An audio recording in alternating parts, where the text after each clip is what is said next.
Hi, this is Carol Baskin, Awesome. and this is Cat Chat 24. Today's guest is Dr. Danya Linehan, and she is an expert in dealing with multi-cat issues. And today we're going to be talking about litter box problems, because if you have a cat, you've probably had some litter box problems in your life. We have a group chat going on in the show, and you're welcome to post your questions there, or I will try to monitor the Facebook chat line so that you can post your questions there as well. Dr. Danya, could you take the first email that came in and talk a little bit about what that caller's concerns were? Sure. Thank you, Carol. And just to apologize to your viewers and listeners, we're having some technical difficulties. So I have both a headset and a cell phone crammed into my ear so that hopefully I can hear Carol and you all can hear me. So is that working out so far, except for looking really weird? I hear it double because I'm hearing you in my phone and in my headset, but aside from that, I'm hoping Oh everybody my else is only gosh. hearing at one time. Okay. Then, and I also want to back up and tell your listeners, just so that I don't falsely advertise myself, I am a veterinarian and I teach at a small college, Stotzenberger College here in Ohio. I teach vet tech students, and I have a tremendous interest in behavior, and I've learned a lot about behavior, especially feline issues. However, I'm not board certified. I'm not one of these people with a gazillion letters after my name that's a certified expert in behavior, so I don't want people to think I'm fancier than I am. Is that fair? However, what we could do is dive right into the specific question that one of your listeners sent to us, and then we can back up a little bit and talk about some of what makes a cat and how cats decide to mark their territory, how that is actually normal even though we hate it, what some physical issues are that can look like behavioral issues, and then how people at home, especially in multi-cat households like I think you and I both have, how people at home can actually help prevent some of these nuisance issues and help slow them or stop them once they've started. Does that make sense? Great. Okay, cool. So let's start first, and forgive me, I should have made the font a lot larger. Let's start first with Dee's question. One of your viewers, Dee, emailed in. She has a total of 3 cats. She has 2 males and 1 female. Over the past year or so, the female will no longer use the litter box, although all 3 of them used to be great about using the litter box. The males are 8 years old. The female is 10 years old. And this cat owner has 3 litter boxes. She's used the natural type of clumping litter, and I'm not sure what she means by that, maybe the sweet scoop or the corn cob type of cat litter. And all the cats had liked it for a while, but now the female is doing her business, as she so politely put it, is doing her business just outside of the litter box rather than in it. Somebody that she knows suggested using soil from outside, and this dedicated cat parent tried that and tried putting actual dirt or soil in the litter boxes. Still did not work. She's put newspapers and some other things down to try to at least protect her flooring and carpet. So that's the issue. And one of the first things I would say in this case to Dee, especially because she gave us the ages of the cats. She gave us the ages of a couple of 8-year-olds and one who she says is approximately 10. So maybe she doesn't have an exact age on that little girl. So what I would say is, first of all, I would get any health issues ruled out. I would take, if she knows it's the female doing her business outside the box, I would take her in and make sure she gets a good physical exam and workup. And if the veterinarian feels like they need to do more, perhaps blood work or checking a urine sample, get that done. And the reason is, if this kitty has been using the box for 10 years and now all of a sudden isn't, I would be more concerned that there's something more medical going on. And that doesn't even have to be a problem with the bladder. It could be that this 10-year-old girl now has some arthritis in hips or back, has some pain, and it might be very uncomfortable to get in the litter box for now. But it could be something that's more internal. Cats who either have bladder stones or have irritation in the lining of the bladder or an infection are certainly a lot more likely to pee outside the box. So I would start with a physical workup and make sure it's not something like that. And you're going off screen. I need a pencil. Oh, okay. And if we back up a little bit and talk about why cats sometimes urinate outside the box. There's a whole host of physical medical reasons. There's also a whole host of behavioral reasons. And don't step on the keyboard. And then often those things get very combined. And we've got somebody who's starting with a physical issue, and then they might get a dislike of the litter box, get an aversion to the litter box, and then that litter box becomes a big evil monster, and they don't want to go there anymore.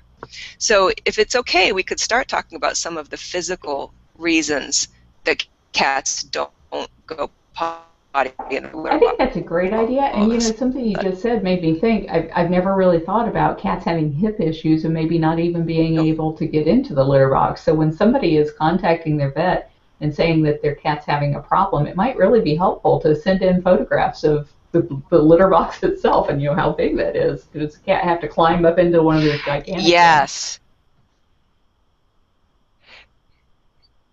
Yes, exactly. And one of the things that we like to do, especially from the behavior realm, is look, if we can't physically go to somebody's house, is look at pictures of the setup or videotape and see exactly what's happening. Because one person's perception might be very different than either the reality or the cat's perception. Sure. So what looks like a nice, peaceful, safe, happy place for a litter box to be from the owner's perspective might not be the same from the cat's viewpoint. If that place is in an area of high traffic, or it's right by a vent, or right by a dryer or a wash, where all of a sudden a big noise happens once in a while when the cat's in there trying to go potty, from the cat's point of view, for a litter box, for example. So talking about some physical things that can lead to a cat not always using the box.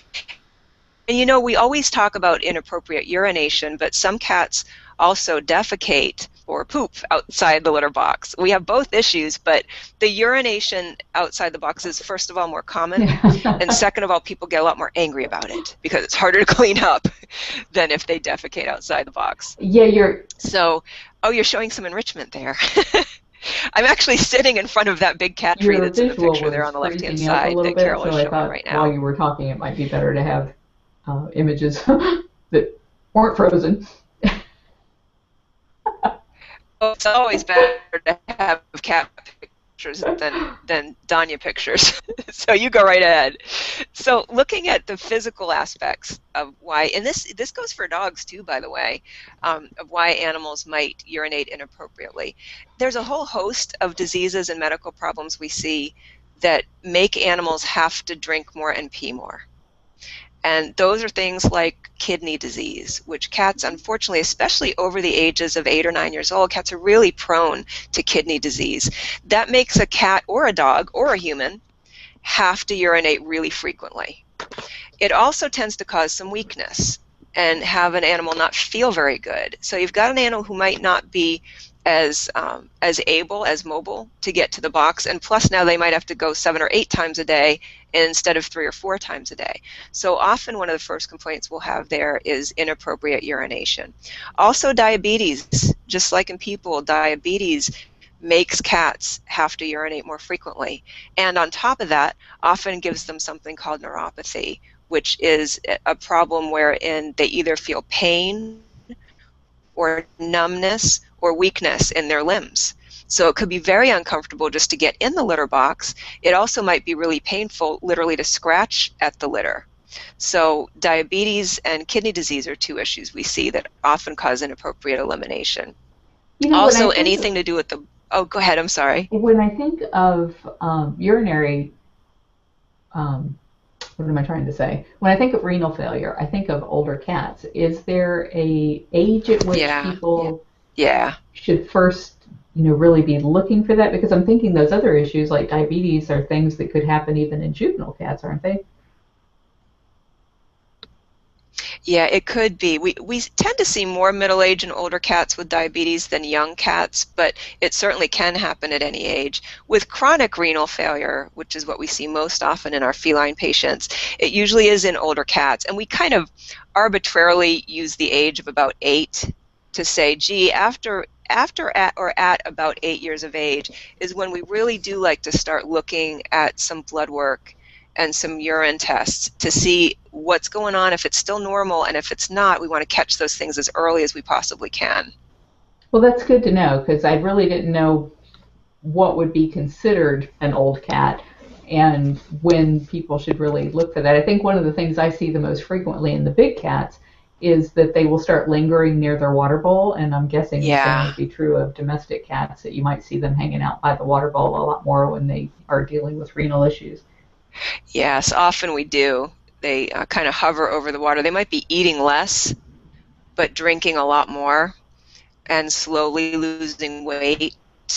Sometimes they're vomiting more, and some cats are pukers anyway, even when they're otherwise relatively healthy.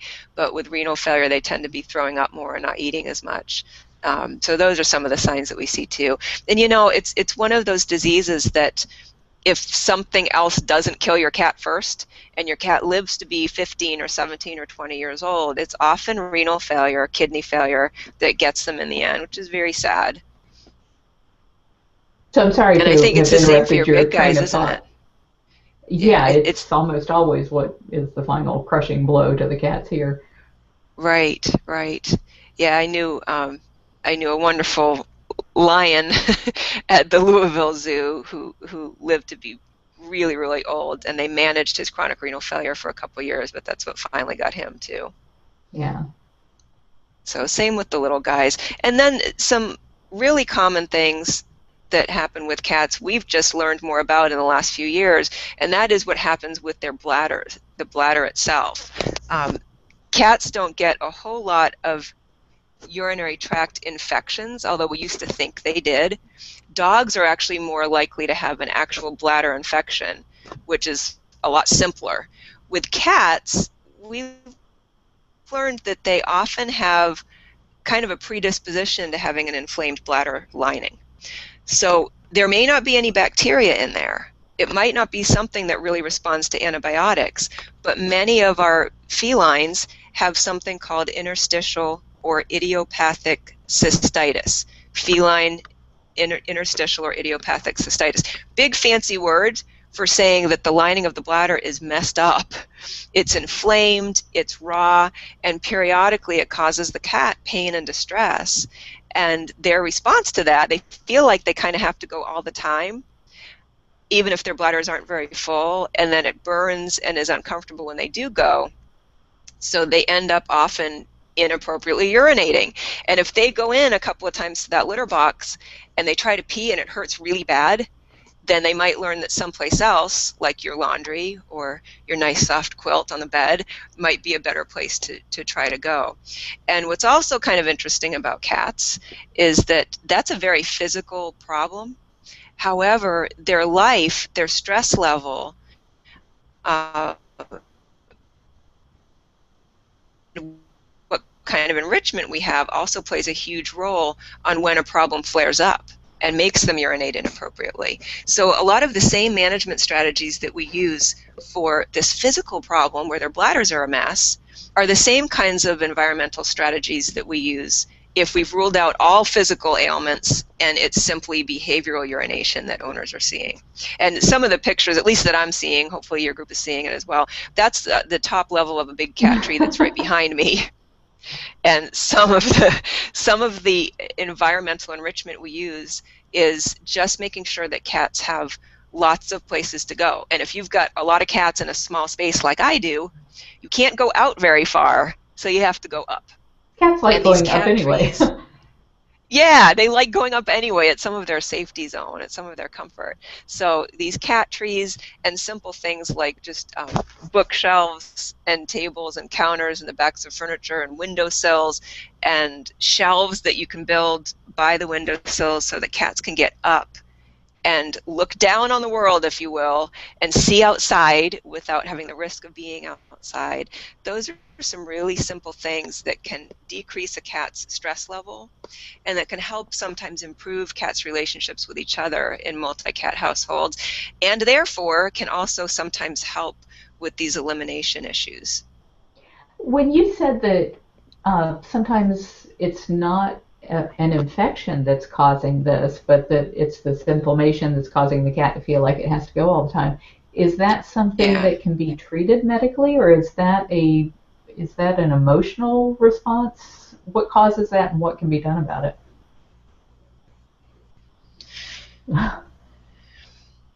All of the above. We can treat it medically to some degree, but it's not something that we cure. And often, and I don't want your listeners now saying, oh my gosh, I think my cat has that and my stupid vet gave him antibiotics. Often we do use antibiotics because even if this doesn't start out as infection, sometimes, just like with our cats who have upper respiratory infections, sometimes there is a secondary bacterial component that adds to it.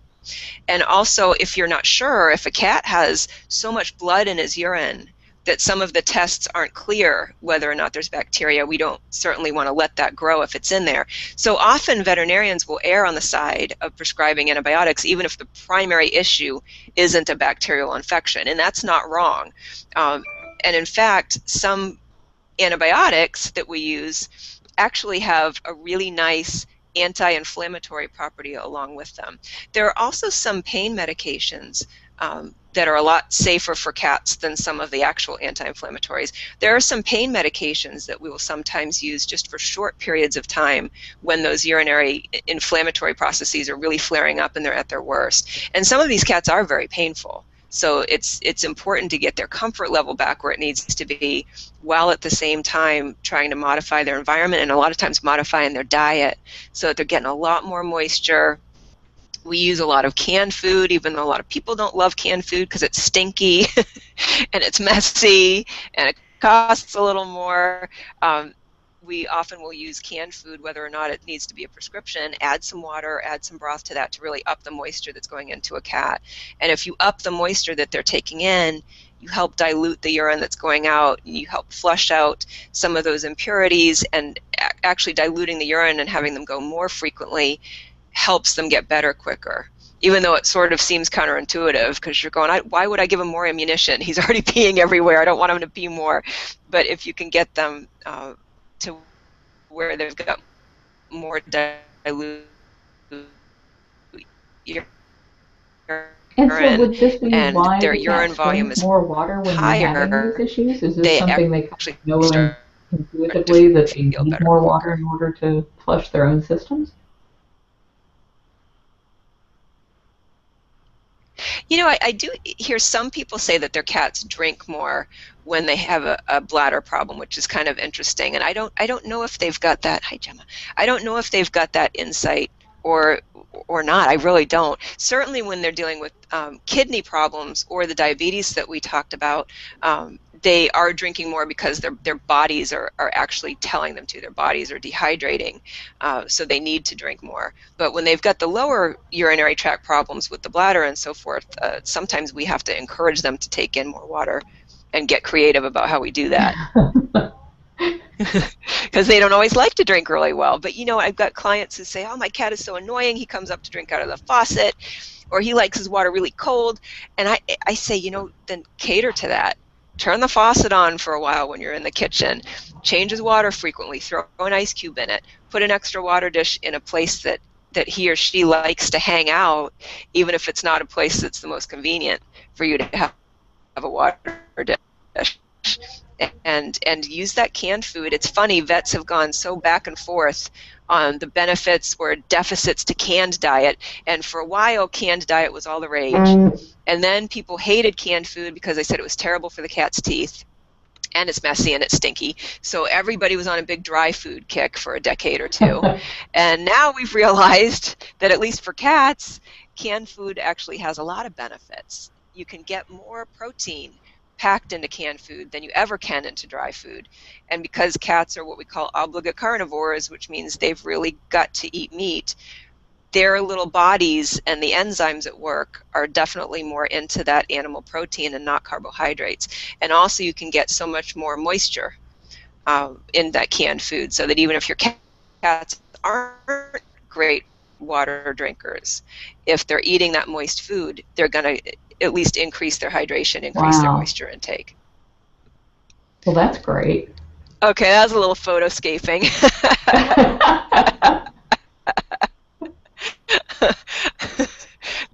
Kind of a long story. My stepdad and I were having photoscaping wars with the cats. I So love it. that's Buka, and he is kind of an angel, so we gave him a halo. And let's talk a little bit about litter boxes themselves, if you don't That'd mind. be great. Okay. Um, the litter box is actually a really important part of how your cat behaves. And for, again, those of us who have multiple cat households, and this writer, I think it was Dee. Yeah, Dee was off to a great start because she has 3 cats. The writer, the viewer, the listener, I don't know what you call it with a webcast. Anyway, Dee, who had written into you with her own cats, she has 3 cats and she has 3 litter boxes. And the rule of thumb that we use is for most homes and for most cat families, you want to have at least 1 litter box per cat in your household. And I know that is really bad news for a lot of people who have a lot of cats. Yeah, for some people especially. How many litter boxes can you need in a Yes, house? but you really, I know, you get creative, believe me. You really want to try to have 1 litter box per cat. And the purists will say 1 litter box per cat plus 1. So if you have 7 cats, that's 8 litter boxes. If you have 2 cats, that's 3 litter boxes. That was kind of an action shot. There's a bunch of cats. There's a bunch of cats. Yeah, there's a bunch of cats in my living room playing with, let's see, that one is called the Cat's Meow. Oh, it's like the best toy ever. Motorized toy. Cat hair. That's a little motorized toy that really got everybody's attention. So the number of litter boxes is one of the first things that's really important. Another thing that's important about litter boxes is the location. So if you've got 7 cats, let's say, and you do the right thing by getting 8 litter boxes, what you don't want to do is take all 8 litter boxes and line them up against the southeast corner of the darkest basement area that you have where they're all touching each other and say, there, I've done it. I've got 8 litter boxes. Because if you got a 2 or 3 story house, that in your cat's perception is like one ginormous litter box instead of like being 8 separate litter boxes. So, so the other piece of bad news is not only how many litter boxes we should have, but how you should place them. The location is pretty important too. And cats are kind of all about territory. Their territory is very important to them. How much they have, how secure it is, who shares it, all those things are pretty key elements to a cat's quality of life and to their sense of calm. So if you've got those 8 litter boxes, you want to try to have them in 8 very different parts of the house. If you have 3 stories, you want to make sure you have at least 1 litter box on each floor of your house. You want to make it easier for your cats to get to the litter box and not harder. I've been into some homes where it's a miracle that the cats are using the litter box because they've got, especially homes where they've got little kids or dogs, so they'll have perhaps a hooded litter box.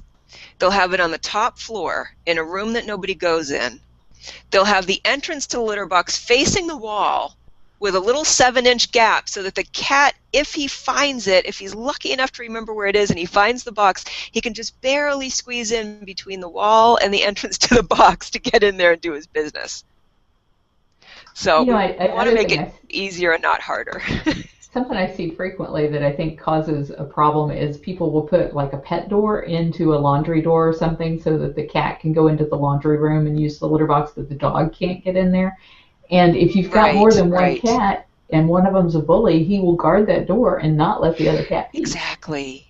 Exactly. And you hit one of the problems right on the head if you've got multi-cat household. I don't, but there, now I see you. Okay. Your logo came up before you. And there you are. Okay, good. Looks like we're back, and it still shows 13 viewers. One just dropped off. There were 14. Okay. But, okay. So I'm sorry to interrupt you. It's just when I saw that screen, I freaked out. So either we're back or... I don't know. Right, so I wonder if we're back or we never left. I don't know which. Okay. So you had just gotten through talking about this great litter pen that you found at Petco, and I wrote that down because I think that's a great idea, and you had moved on a little bit past that, but then I got distracted about the screen. About the screen, okay, that's all right. And I can send you, if you want, I can send you Sure. pictures Yeah, and we can maybe put the it on style the show number. notes If page. anybody is interested, I can send you more information on some of those boxes that are great.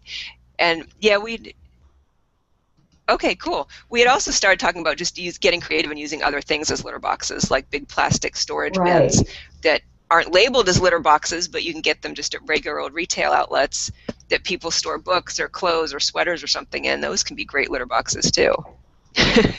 Oh, there's some pictures of unusual enrichment. Those were my rats, Phil and Milton, that we had for a while. And of course, the cats found them to be great entertainment. And for some strange reason, the rats thought the cats were great entertainment too. So you can see they had a big 2-story house there, and you can see Milton at the top. He used to choose to come up to the top and greet the cats when they would hop on his cage, which I found very strange. The whole predator-prey relationship was out the window in this house, apparently.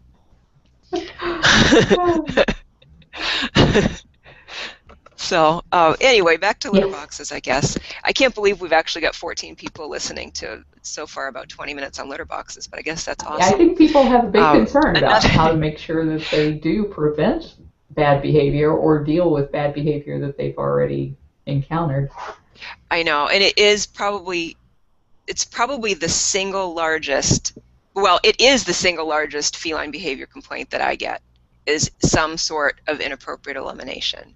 And it also is just one of the most reviled. It's so interesting to me how much owners will put up with until a cat pees on their stuff. And then it's all over. The cat is evil, the cats are plotting against them, they're sitting up at night, they're on the website typing in how can we make our owners the most furious. People get really upset about cats being on their things.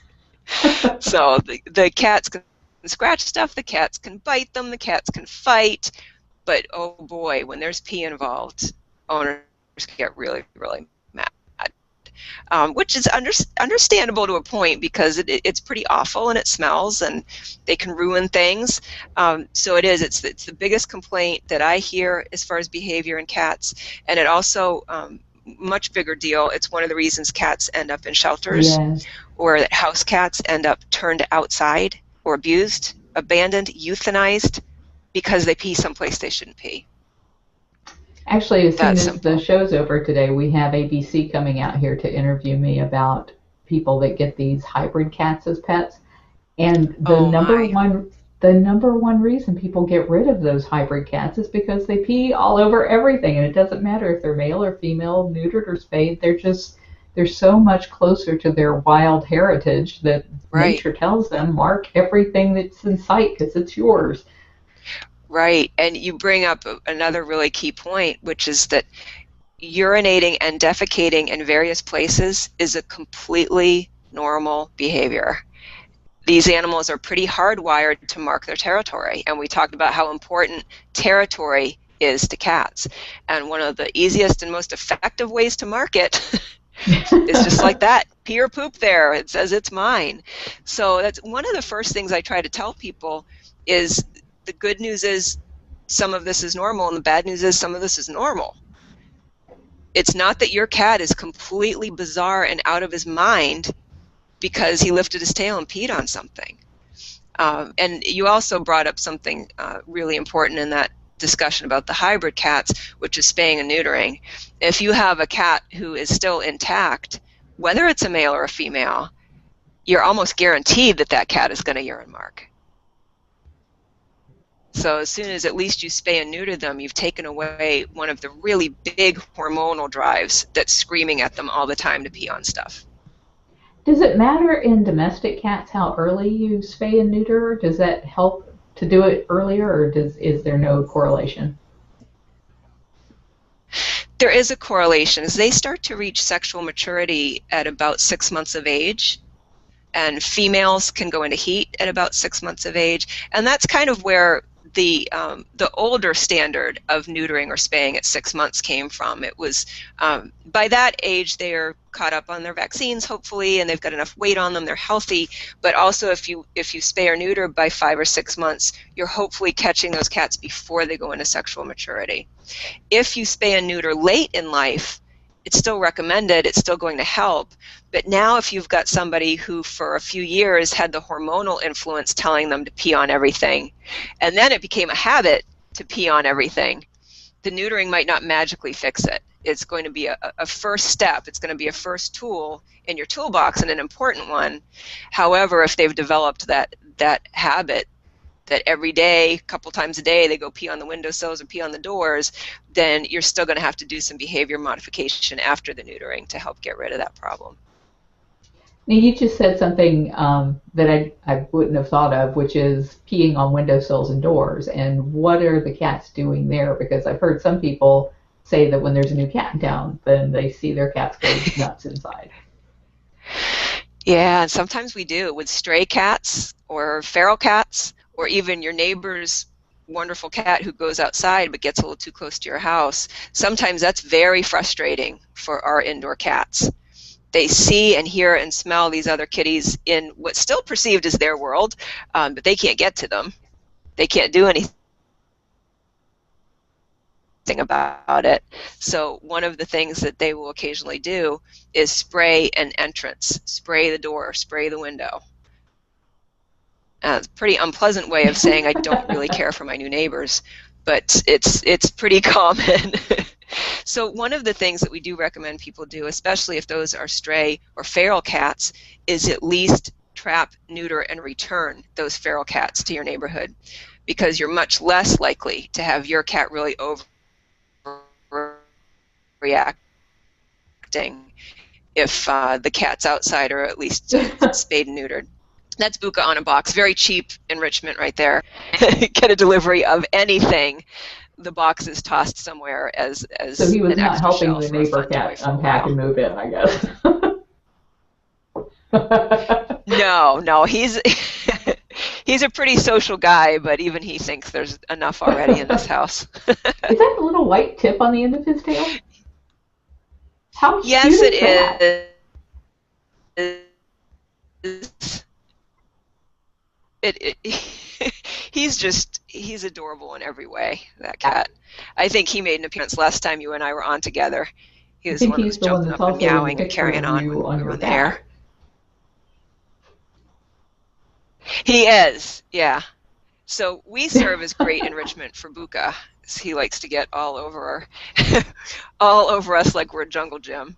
He jumps on backs and jumps on shoulders and kind of likes to ride us around. My husband always says we're recording these as well, because I really would hate to lose all of this great information. In fact, people on Facebook have posted that they hope it's going to be available for them to watch later, so I really hope it's all recording. Oh, that's so nice.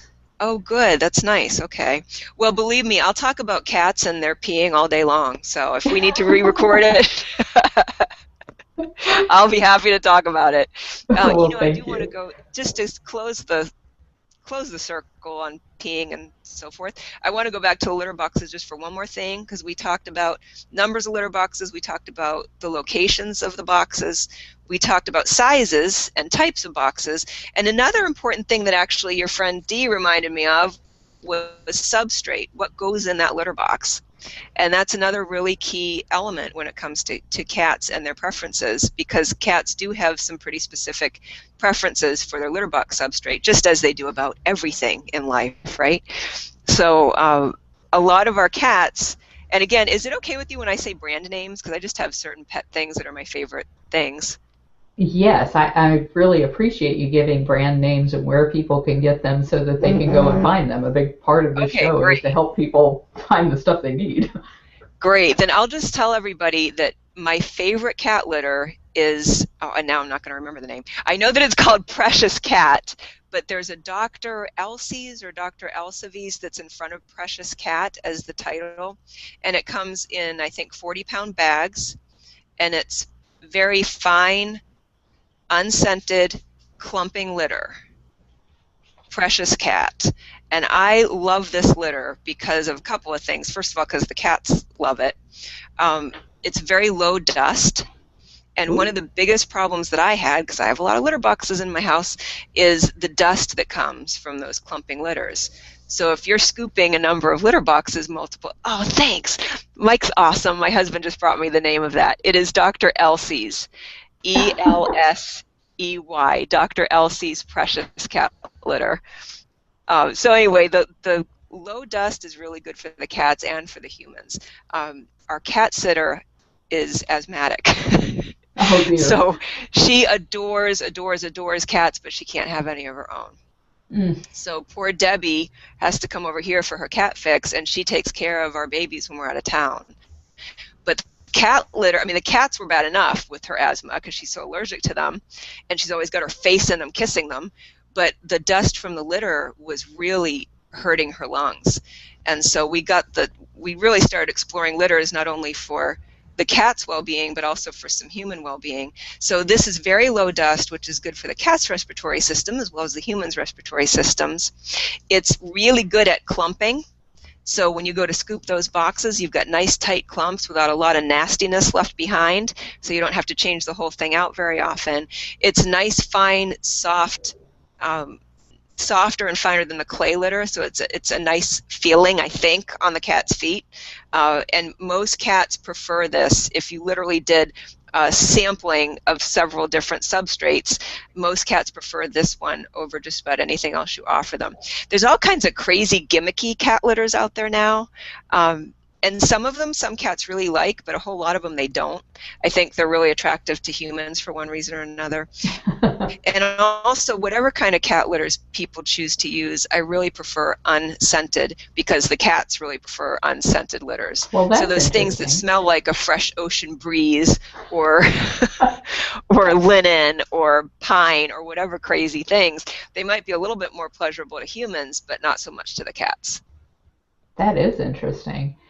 Is this something that you're able to pick up at a grocery store or like a superstore, or do you have to get it on Amazon? How do you get it?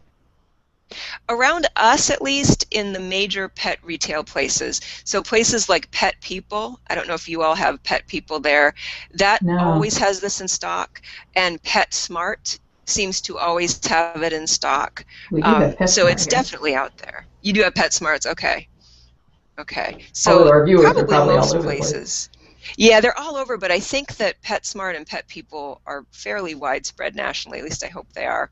But that just happens to be one of my favorites. And another interesting thing, for people who are having issues with cats in their litter boxes, Dr. Elsie also includes a little booklet with some of the tips. In fact, I don't even know if I've read the whole thing. It probably includes some of the things we've talked about today, where they talk about litter box maintenance and how to keep cats happy. So I think that's kind of neat. It comes along with the products. There's also something it's an herbal sprinkle product called Cat Attract.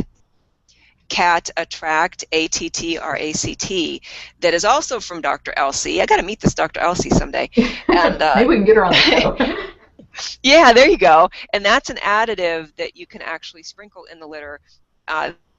It's very safe. I don't know exactly what's in it, actually, but it's something that helps draw the cats to the box to help them go potty in there. Nice. Yeah. And so would that be something that you would use when you first introduce a new cat, or is that something you use all the time? Either way, I think particularly if you're introducing a new cat to a new territory, new box, other cats, perhaps a new type of litter, it's not a bad idea. Or if people are having issues with urinating or defecating outside the box, it's not a bad idea to use that. But if you're not having any problems, if you're sitting at home going, oh my God, I've had these 4 cats and 3 litter boxes for 8 years, I'm doing something terrible. If you've never had a problem, then I wouldn't worry about it and go change everything now. But we're talking about how to hopefully increase your odds of preventing problems and also how to start solving problems once they arise. That's Gemma that's on the screen right now. She's one of my foster cats who's just as sweet as she is gorgeous. Some of these pictures, I swear you ought to use them for a calendar or something. These are really nice.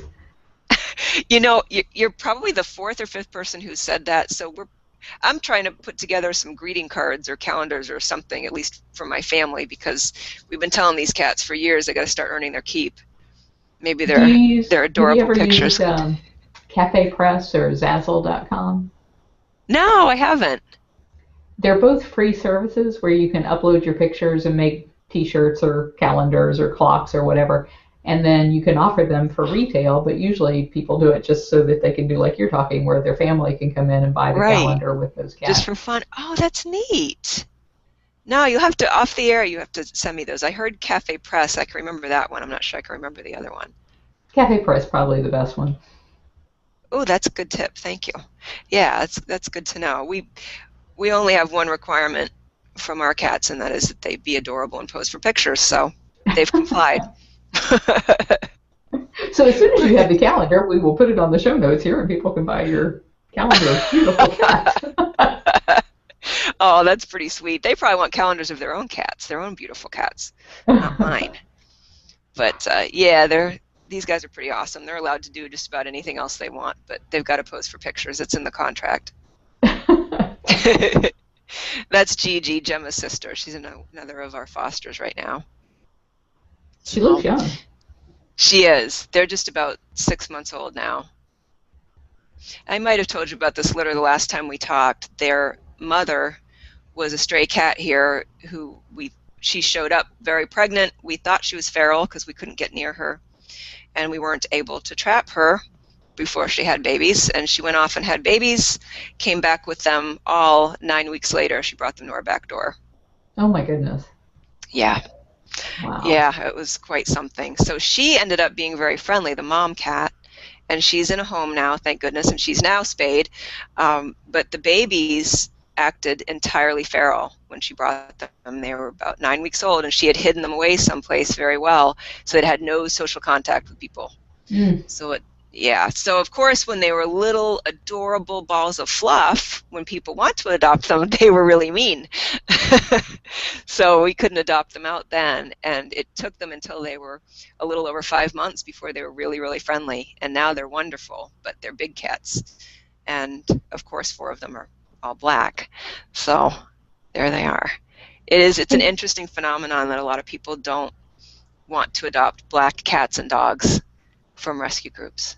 It is so sad, and we do a lot of fostering here, and most of the fosters that we get are black, and I think it's because it's the ones that they're like, nobody is going to take this cat, unless it's like the friendliest cat in the world.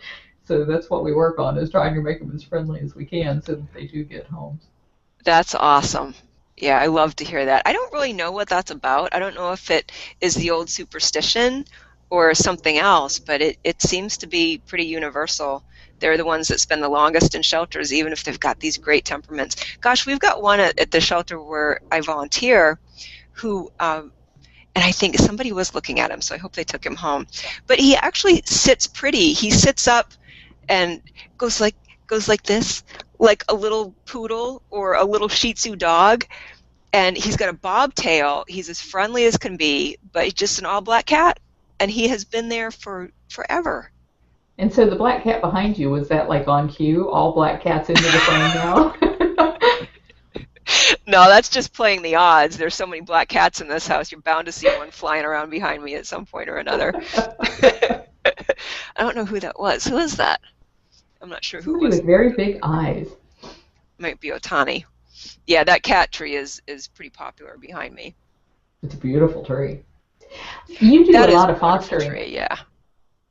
You do a lot of fostering, so when you're bringing in new cats, is there anything different that you do with your litter box for the new cats, or is your setup such that it accommodates new cats as well? We typically have our fosters, depending on their age, numbers, and temperaments, we typically have them in a spare room closed off from the rest of our group. And certainly if they haven't been tested yet, we keep them entirely separate. So they have their own litter boxes, and the number depends on how many fosters, and then everybody else just has to deal without the spare room for a while, unfortunately. So right now, however, the fosters that you saw a few pictures of there, that's Audrey. She's not a foster. She lives here forever.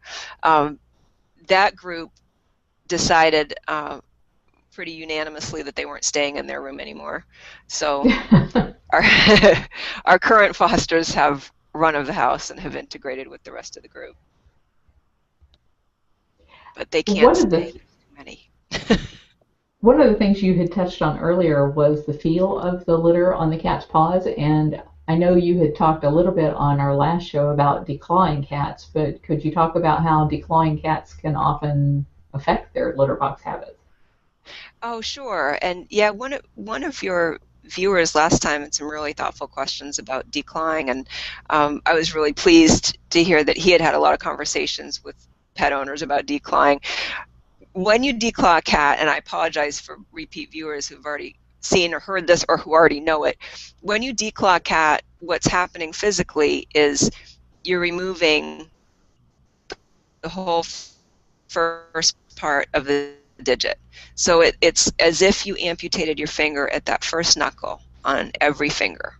So you can imagine how painful that would be post-operatively, as it is for the cats. Now, fortunately, these days we have much better pain management. We have much better surgical techniques. So it isn't the same level of pain or duration of pain as it was 30 years ago. So just to be fair, I do want to say that. I am not at all a fan of declawing for a number of reasons. One of the reasons being that I still think it's a very painful procedure, and it remains painful after the procedure. And one of the concerns, one of the bad behaviors that we can see post-operatively from declaw is those declawed cats are more likely to have litter box issues. And part of that probably is because when they first start going into the box, although we use a softer usually paper litter for the first few days after a declaw. But if they go into the box and start digging around and it hurts, then they get a bad association with the litter box. And they think the litter box is evil and has jumped up to bite their feet. The second reason that I think we see more inappropriate elimination issues with declawed cats is if you take away their ability to scratch, you have taken away one of their most effective ways of marking.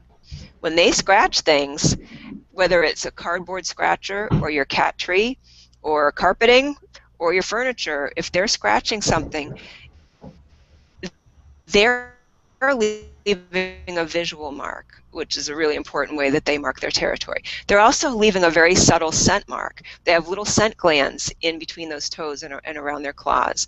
And they're also exercising, and they're stretching, and they're removing some of the excess claw sheath. There's just a lot that goes into cats scratching. It's an important natural behavior for them. So when you take away that ability, the chances are good they're going to find another way to mark. And the easiest thing to do is go pee on stuff. Like you said earlier, people will often put up with the couch being torn to shreds, but they really get upset when the cat's peeing on the bed. And so Right. if they're sending the cat out and declawing it to save the couch, and then have the cat do something that's going to upset them even more when the cat pees on the bed, it's like this poor cat is going through all of this agony only to Sure. end up being dumped in the end because it creates an even worse problem. Right, and there are lots of declawed cats in the shelters. Lots. So if anybody out there really does want a cat but can't deal with claws, I implore them to go to one of the local shelters and ask who here is already declawed. My Oh, that's a friend great Greg, idea. who runs a shelter up near Cleveland, calls it guilt-free declawing.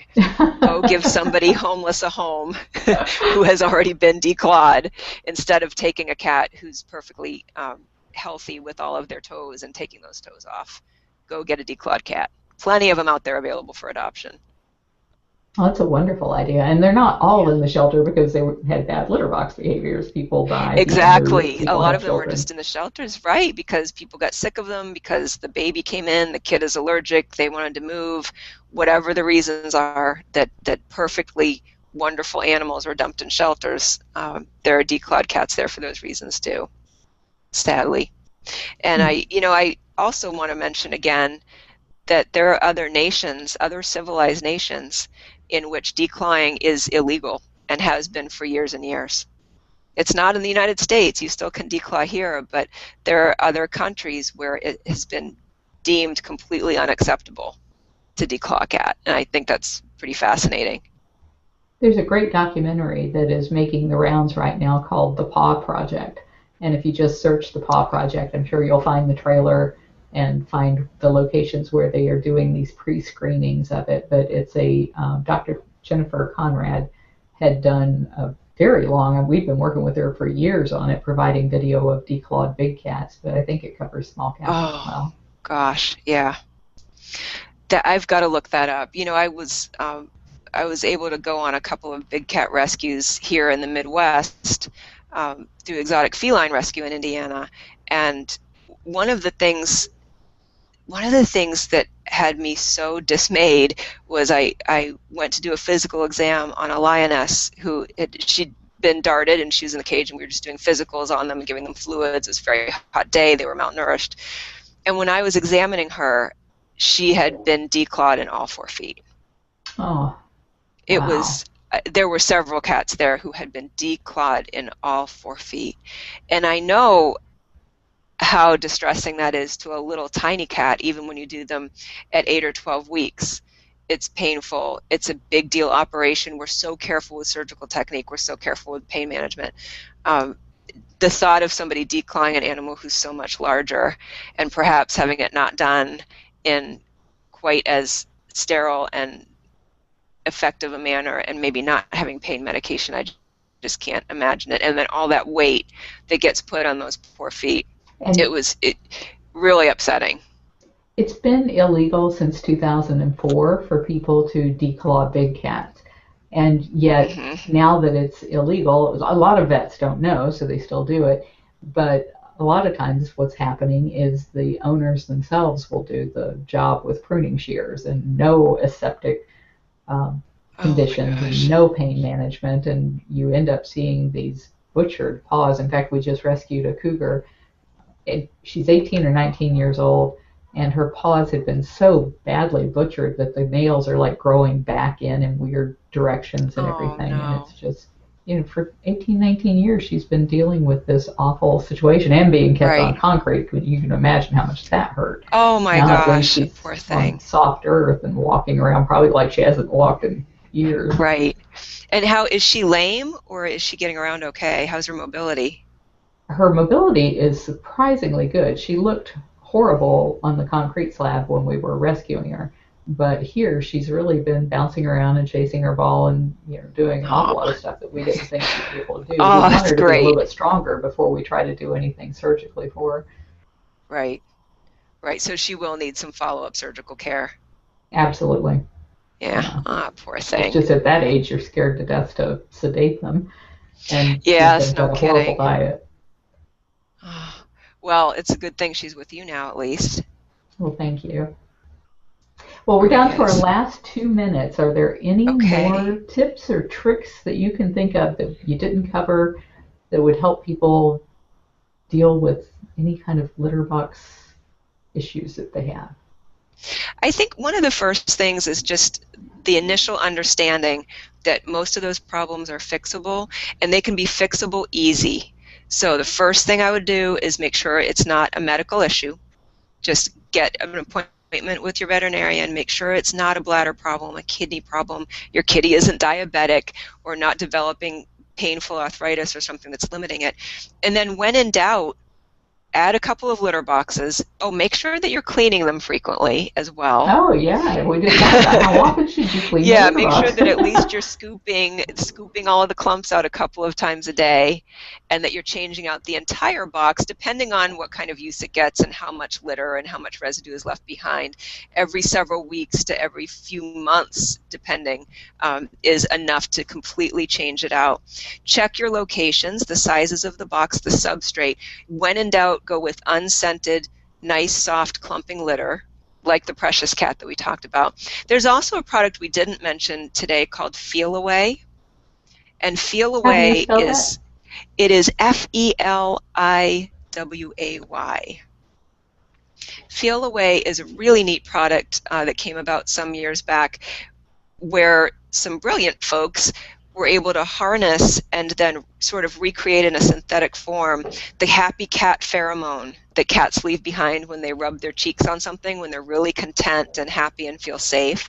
You know how they come up and rub against you, they rub on your legs and they rub on your face.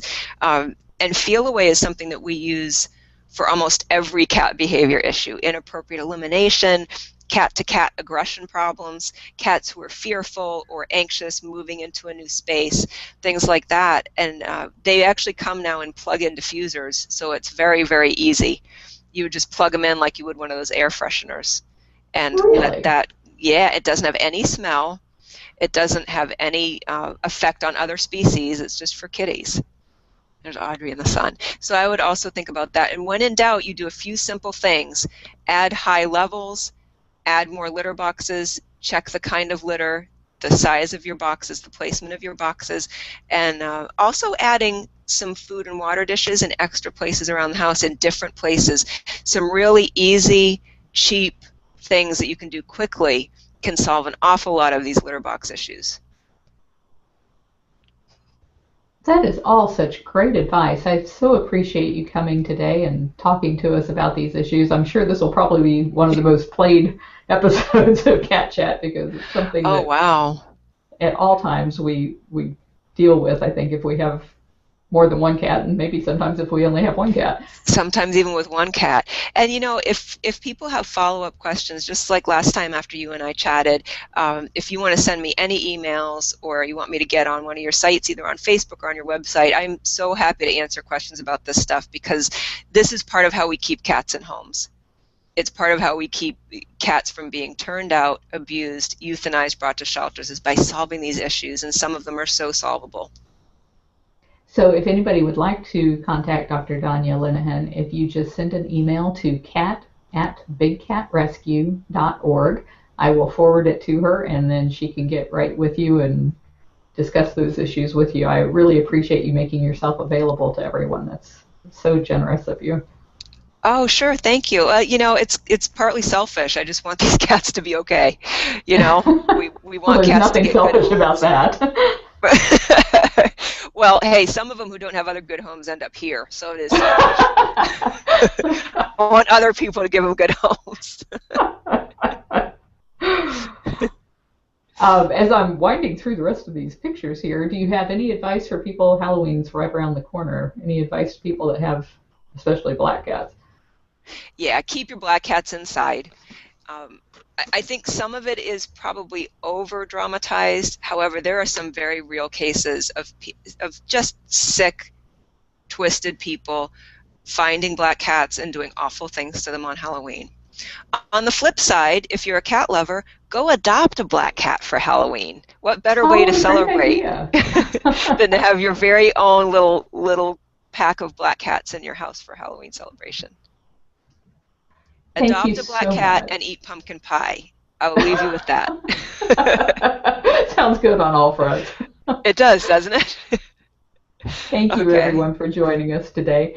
Later on in the day, this will be available on demand on the show notes page. If you just go to bigcatrescue.org/cat chat, you can find all of the past episodes and as the links to this video and all of the photos that you saw. And I'm going to get with Dr. Danya afterwards and get the links to some of these other products. I'll put those on there as well. The Feel Away, I don't think I great. spelled right.